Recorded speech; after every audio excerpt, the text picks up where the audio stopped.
Today on Earth Focus, why climate change in Bangladesh will affect global security. The president of the Bangladesh Institute for Peace and Security Studies explains. Coming up on Earth Focus.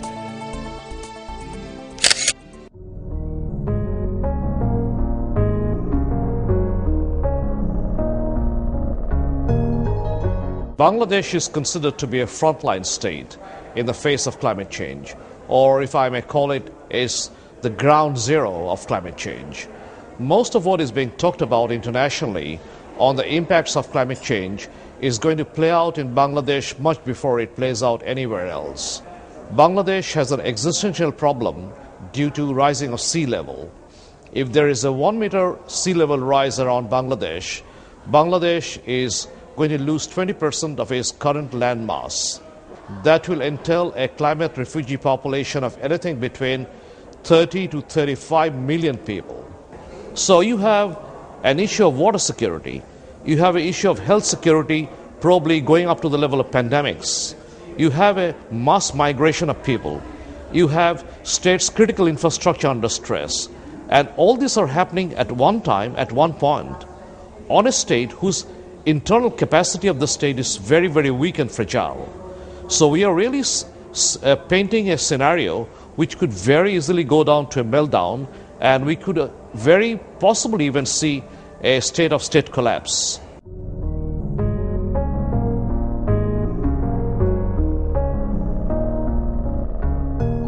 What I foresee, to start with, there will be internal destabilization within the society, as there are more tensions and conflicts between groups of people fighting for very scarce resources.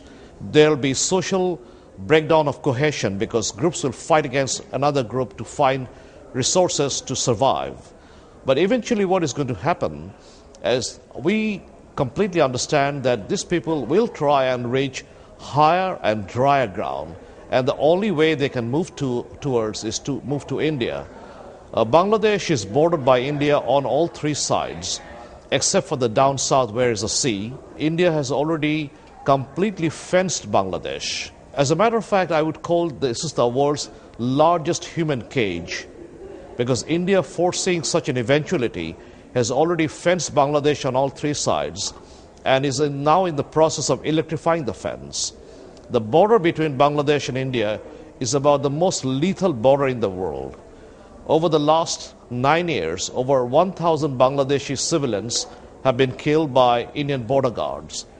Given that kind of a background and a scenario, if you imagine that large number of people are trying to cross over into India, crossing the fence, there will be a human catastrophe because the Indian side is going to resist any kind of border crossing by Bangladeshi climate migrants.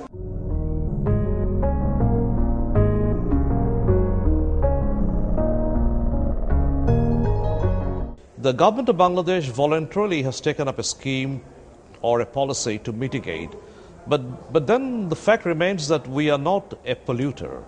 We have not contributed to any of the pollution levels which has led to this kind of climate degradation. But nevertheless, the government has actively taken a number of adaptation policies in the country.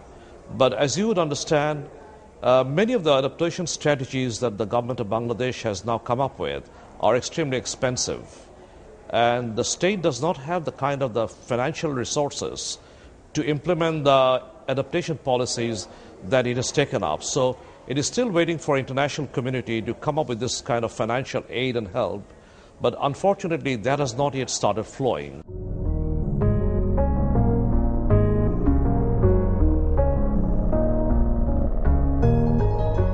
Not directly on the issues of climate-induced conditions, but the United States has been a development cooperating partner with Bangladesh. What is important for the United States is to understand the grave security consequences of climate-induced conditions, particularly climate migration conditions. Because if a migration of this nature happens, then it will not remain Bangladesh's problem. It will not even remain a regional South Asian problem. It will graduate to the level of an international security problem. The world and the international community has not been able to handle a few thousand refugees in Darfur, which was a major concern and a cause of the conflict in Darfur region. So how can you imagine a climate refugee population doing a mass migration across boundaries? Will remain a regional problem. It will become an international problem. As the only global superpower, the United States will be called in to take action when that happens. But I'm also happy to see that the United States military is aware of the problem.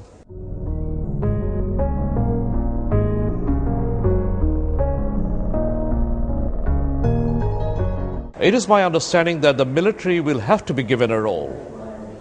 There are skeptics, there are people who are critical about the military being brought into the scenario, but I would say that in most cases, most states will have to rely on the military as a critical asset that they have in their capacity, especially the weak and the fragile states where the other institutions of the state are not very strong.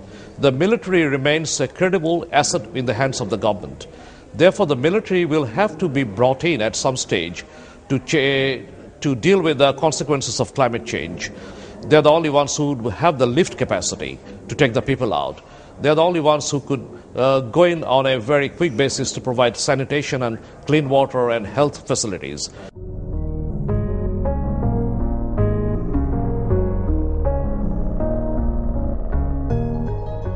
We all know about the melting of the Himalayan glaciers, which are retreating very rapidly. We also have now less and less water in most of the rivers in the South Asian region, particularly in the Himalayan basin area. There are water disputes now ranging between India and Pakistan. There is a raging water dispute between China and India. There are water disputes between India and Bangladesh, between India and Nepal. So all the countries in the basin area have got water issues and water disputes between themselves. What is most worrying to me is that the water issue between India and Pakistan is now really becoming very serious, to the level that the Pakistan military would now like to flag this as a nuclear red line. So it is not only going up to the level of securitization, it is now going up to the level of nuclear securitization in the case of India and Pakistan, because Pakistan feels that water can be an issue of their existence, because there is now unilateral withdrawal of water by India on the Indus Basin area.